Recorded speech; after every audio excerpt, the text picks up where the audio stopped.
আসসালামু আলাইকুম রাহমাতুল্লাহ। আব্দুর রহমান, কেমন আছো ভাই আমার? ওয়ালাইকুম আসসালাম ভাইজান, আলহামদুলিল্লাহ ভালো আছি। আপনি কেমন আছেন? আলহামদুলিল্লাহ। শোনো আব্দুর রহমান, আজকে তোমার সাথে আমি একটা গুরুত্বপূর্ণ বিষয় নিয়ে আলোচনা করব। জি ভাই বলুন। আমি তো আপনার সাথে এইসব বিষয় নিয়ে কথা বলার জন্যই প্রতিদিন আসর নামাজের পর এখানে বসে থাকি।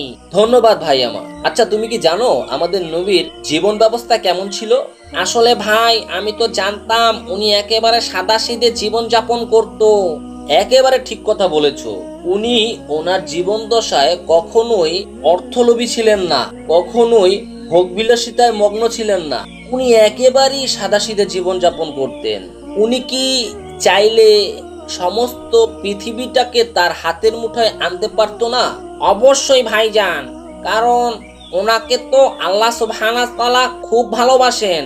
আর উনি যদি চাইতেন সমস্ত পৃথিবীর ধন সম্পদ সব ওনার হাতের মুঠোয় চলে আসতো।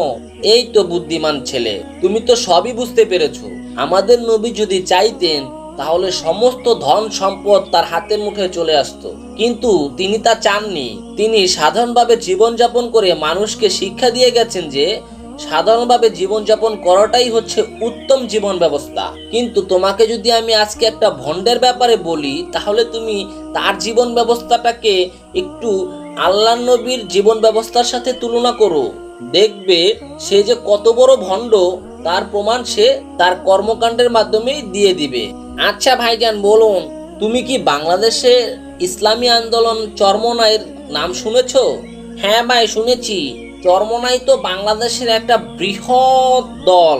হ্যাঁ, তারা বাংলাদেশের একটা বৃহৎ দল, কিন্তু তাদের ভিতরে ধর্মীয় চেতনা কতটুকু আছে তুমি কি সেটা জানো? না ভাই, সেটা আমি কিভাবে জানবো? আচ্ছা, আমি তোমাকে বলি, শোনো। চরমোনাই দলটা যার হাত থেকে উৎপত্তি হয় সে প্রকৃত পীর ছিল। আসলে আমি এটা শুনি মানুষের মুখে, সে নাকি খুব ভালো পীর ছিলেন, খুব আল্লাহওয়ালা ছিলেন। সব ঠিক আছে, আমি সেটা তর্কের খাতিরে মেনেও নিলাম। কিন্তু তার ছেলে কিভাবে পীর হয়, আবার তার ছেলে কিভাবে পীর হয়, এটা আমার মাথায় বোধগম্যে আসে না। তারপরও তর্কের খাতিরে মেনে নিলাম, কারণ তারা প্রত্যেকেই দাবি করে তারা আল্লাহর নবীকে ভালোবাসেন। মানে আমাদের যে নবী, সর্বশেষ নবী হযরত মুহাম্মদ সাল্লাল্লাহু আলাইহি ওয়াসাল্লামকে ভালোবাসেন। ঠিক আছে, আমরা দেখি আমাদের নবী কি তার জীবন দশায় অর্থলোভী ছিল, ভোগবিলাসিতায় মগ্ন ছিল? কখনোই না, কখনোই না। সেটা তো তুমি ভালো করে জানো। কিন্তু তুমি যদি বর্তমান চরমোনাইয়ের যে পীর, আসলে উনি পীর না, উনি হচ্ছেন চরমোনাই দলটাকে নেতৃত্ব দেন। উনি কোনো পীর না। ওনার যদি ব্যাংক অ্যাকাউন্টটা তুমি দেখো, তাহলে দেখবে কয়েক হাজার কোটি টাকা ওনার ব্যাংক অ্যাকাউন্টে রয়েছে। তাহলে তুমি চিন্তা করো যে সে কি পরিমাণ অর্থলোভী এবং কি পরিমাণ ভোগবিলাসিতায় তাকে নিয়োজিত করেছে। অথচ উনি বিভিন্ন জায়গায় বিভিন্ন ক্ষেত্রে বলে যাচ্ছেন যে উনি আল্লাহ সুবহানাহু ওয়া তাআলার প্রেরিত সবচেয়ে প্রিয় নবী হযরত মুহাম্মদ সাল্লাল্লাহু আলাইহি সাল্লামকে ভালোবাসেন এবং তার দেখানো পথে চলেন। আমাদের নবী তো বলেছেন সাদাসিধা জীবন যাপন যে করবে সে 500 বছর আগে জান্নাতে প্রবেশ করবে। কিন্তু সে তো সাদাসিধা জীবন যাপন করতে চাচ্ছে না। ওনার ব্যাংক অ্যাকাউন্টে হাজার হাজার কোটি টাকা কেন থাকবে? একটা মানুষের দৈনিক চলার জন্য কত টাকা দরকার, বা মাসে চলার জন্য কত টাকা দরকার? আব্দুর রহমান, তুমি তো একজন স্টুডেন্ট মানুষ, তুমি তোমার প্রতি মাসে হাত খরচ কত লাগে? আসলে ভাই আমি তো বাজে কিছু খাইটাই না। আমি একটু খেলাধুলা করি, আর এমনিতে মাদ্রাসায় গেলে টিফিন টাইমে কিছু নাস্তা করি। এতে করে আমার 300-400 টাকা বা 500 টাকাই মাসে হয়ে যায়।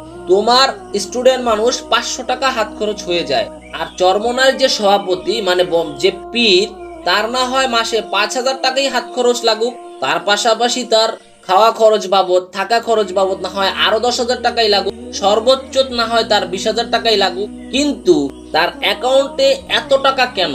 আসলে উনি আমাদের নবীকে ভালোবাসেন না।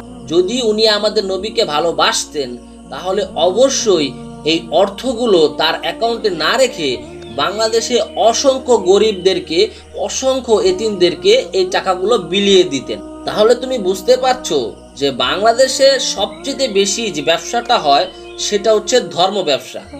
এই ধর্ম ব্যবসার মাধ্যমেই এই যে পীর নামক যত ভণ্ডগুলা আছে, এই ভণ্ডগুলা মানুষের ধর্মীয় অনুভূতিতে আঘাত করে তারপর অর্থ সম্পদগুলো, টাকা পয়সাগুলো লুটপাট করে নিয়ে যায়। এদের ব্যাপারে সবসময় সচেতন থাকবে। মনে রাখবে, শয়তান কিন্তু বন্ধুসুলভ ভাবে একেবারে হাসি মুখে তোমার পাশে এসে দাঁড়াবে, তারপরে তোমার রক্ত চুষে খাবে। এদের কাছে গেলে তুমি সঠিক দিন জানতে পারবে না। সঠিক দিন জানতে হলে তোমাকে অবশ্যই কোরআন হাদিস পড়তে হবে, কারণ তুমি কোরআন হাদিস যদি না পড়ো তাহলে তুমি সঠিক দিন জানতে পারবে না। এরা এদের পদ্ধতি অনুযায়ী তোমাদেরকে কোরআন হাদিস শিক্ষা দিবে, কারণ তারা জানে যদি সঠিকটা তুমি জেনে যাও তাহলে তাদের পূজা করা ছেড়ে দিবে। আসলে বাংলাদেশের এই পীর পদ্ধতি হচ্ছে একটা পূজা পদ্ধতি। তুমি যদি দেখো, এদের মতো নিকৃষ্ট ধর্ম ব্যবসায়ী পৃথিবীতে আর কোথাও নেই। বাংলাদেশ ব্যতীত অন্যান্য দেশগুলোতে তুমি দেখো, পৃথিবীতে মোট 53টা মুসলিম কান্ট্রি রয়েছে আমার জানা মতে, এর বেশি কম হতে পারে। প্রত্যেকটা মুসলিম কান্ট্রিতে গিয়ে খবর নাও, কোনো মুসলিম কান্ট্রিতে পীরের কোনো অস্তিত্ব নেই, কিন্তু বাংলাদেশে ঘরে ঘরে পীর। কেন জানো? কারণ এই পীর নামক শয়তানগুলো জানে বাংলাদেশের মানুষের ধর্মীয় আবেগটা বেশি, তারা ধর্ম পালনের চাইতে ধর্মকে বিকৃত করে বেশি। সুতরাং এদের থেকে সাবধানে থাকবে। ইনশাল্লাহ ভাই, ইনশাল্লাহ আজকেও আপনার কাছ থেকে নতুন কিছু শিখতে পারলাম। ধন্যবাদ ভাই আমার। তুমি আমার কাছে যা শিখবে তোমার বন্ধু বান্ধবদের কাছে তা ছড়িয়ে দিবে এবং তাদেরকে বলবে তোমার কথা অনুযায়ী আমল না করে কোরআন হাদিস পড়ে তারপর তা আমল করতে। ইনশাল্লাহ ভাই, ইনশাল্লাহ।